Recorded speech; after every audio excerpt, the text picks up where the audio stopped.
Oh, accommodations are great. I'd put them at 5-star. I mean, the facility's wonderful. All of the help they're helpful. They take care of you. Cook is great.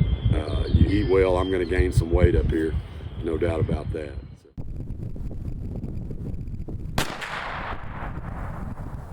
Okay, perfect for right, left, low,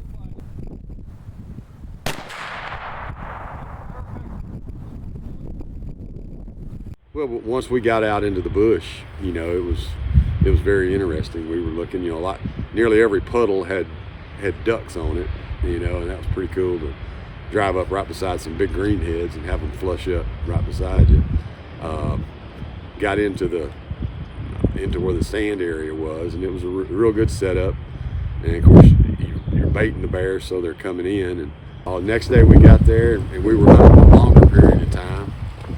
But after I'd been there about an hour, I saw a bear coming through the bush down one of the trails, and he looked pretty good. And he came up to a tree and stood up next to that tree. And I guess the guide had put some kind of spray or something on that tree, because it was like he was marking his territory. He came up. Eventually, he worked his way all the way out into the feed spot, to the barrel, and he started eating the oats out of the barrel. And in just a second, his head went up, and he looked back down the trail he'd come in on, took off, ran right under the stand, went about another 50 yards, and turned around and started looking back toward the feed barrel. And I knew there was something else coming. There was no way for that behavior that wasn't happening. And the other bear, body-wise, he was a really big bear. He got up to the tree that the other bear had stood up on, and he did the exact same thing, stood up and sniffed around. And it looked like to me he was probably 1.5 to 2 foot taller than the first bear. And he did exactly like the other bear. He came in, but he stood behind some timber, and I couldn't get a real good look at him. And then finally he came out. When he came out, he walked straight to the food barrel, and I couldn't get a shot. He never got broadside for me. When he got to the food barrel, he flipped around, and I was looking at his butt the whole afternoon. For 45 minutes he laid there with that barrel knocking feed out of it. So I didn't want to take a shot at him at that kind of angle, and headed straight away from me.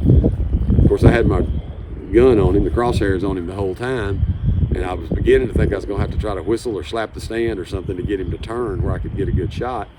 But he kind of turned, had a little quartering angle to it, but not much. I put the crosshairs on him, and I had both eyes open, so I was looking at it when I watched the bullet hit, so I knew he was hammered.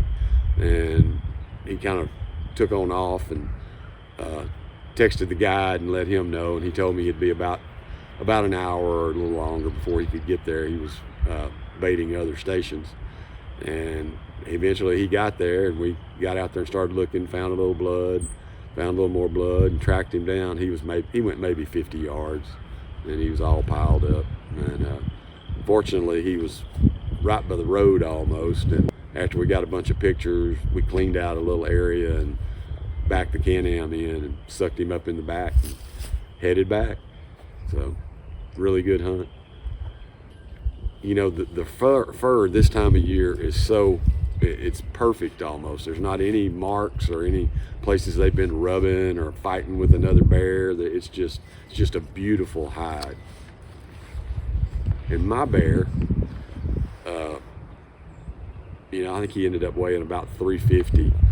But he had of course he was black, dark black, but he had a blaze white patch on his chest.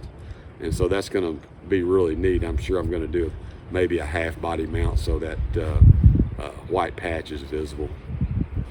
I guessed at 325, and ended up it was 347 or 348, something like that. I've drug a lot of whitetails, and I knew his weight was on up there.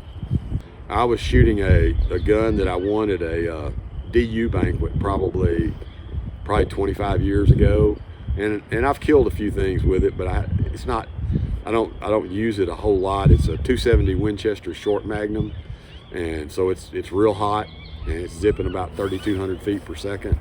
I was using Remington core locks, and they always perform for me. Sometimes they're not the most precise round I've got, but they do the job. And we got that gun had a Leupold scope on it, and it turned out well. It did the job. My guide was Dave both days. He did a great job. Then when the bear was down, he knew what to do. He's done it, I think, for quite a while. And we got pictures, and then we got that bear loaded up and headed back. And it was a good hunt.